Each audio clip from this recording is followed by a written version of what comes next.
Hi everybody, I'm going to talk to you today about iron deficiency anemia and give you some of the signs and symptoms to look for if you think you may be experiencing this condition. My experience goes back to 2011 when I was suddenly having all these what appeared to be stress-related symptoms. I was experiencing sudden heart palpitations, the panic attacks, sudden onset of panic attacks.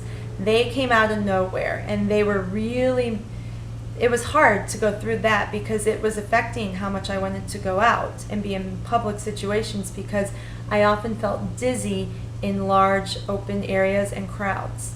I was having focus issues. I often had what was called foggy head, to where I was taking an online course that summer and I couldn't get myself to even concentrate, and that was very unusual for me because I'm a very focused individual who can kind of set my mind to a task and stay steady with it. I was wanting to go to bed about 7:30, 8 o'clock at night, and I was sleeping for a good 9 to 10 hours, but waking up feeling exhausted still in the morning. And then lastly, hair loss. I was shedding like no other for about 1 to 2 months before I finally decided to go get it checked out. So of course I go to the doctor.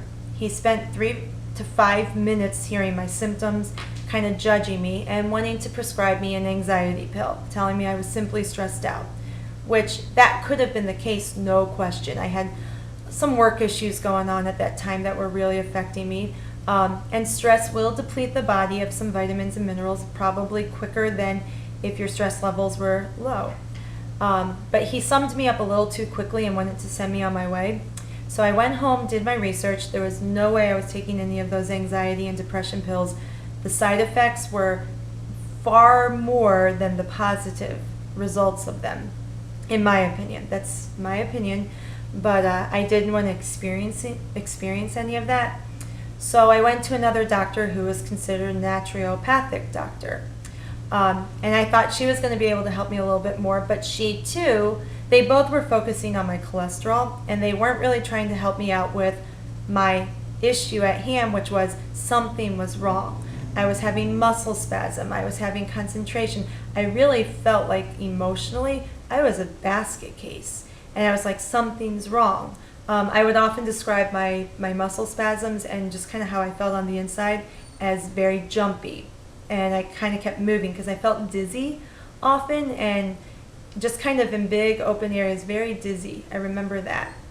So long story short, I did my own research, and it took me about 2 years before I really discovered my problem was iron deficiency anemia. And I had to push and push for some tests to be done because through my own research, I discovered your ferritin level numbers are what are really important. So my advice to you is, if you're experiencing foggy head, hair loss, heart palpitations, sudden onset of panic attacks, muscle weakness in my forearms I did experience, extreme fatigue and exhaustion, go get your ferritin levels checked. Don't let them just check your hemoglobin and iron. Demand your ferritin levels. And if your ferritin levels are 20 something or below, you need to be treated for iron deficiency anemia. Because I discovered that your shedding will not stop until your numbers are in their 40s. Then hair regrowth doesn't start back up until the numbers are in the 70s. So keep that in mind. You got to stop the shedding. Your numbers need to be in the 40s, and in order for the hair to start regrowing again, it needs to be in the 70s. Okay, so go to your doctor and demand your ferritin levels, because certain charts will tell you 20 is normal. But my friend who's a doctor, and through my own experience, he told me no, he'd be treating his patients, especially if they're active. If they're in that, they need to be up in the 40 range, no question. If they were in the 40 range, they would have been treated by him. So you need to make sure it is iron, because other mineral deficiencies can cause hair loss, such as zinc, magnesium, what else? B12.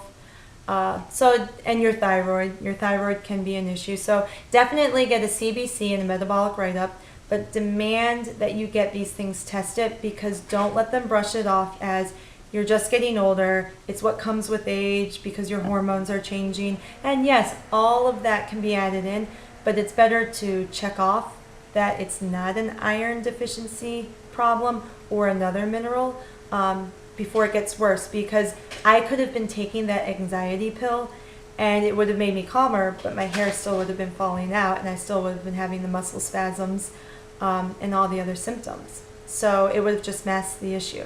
So anyways, if I can advise you to do anything, if you have those issues, get it checked out. So visit my website, www.resonatingwellness.net, and see what else I can help you with.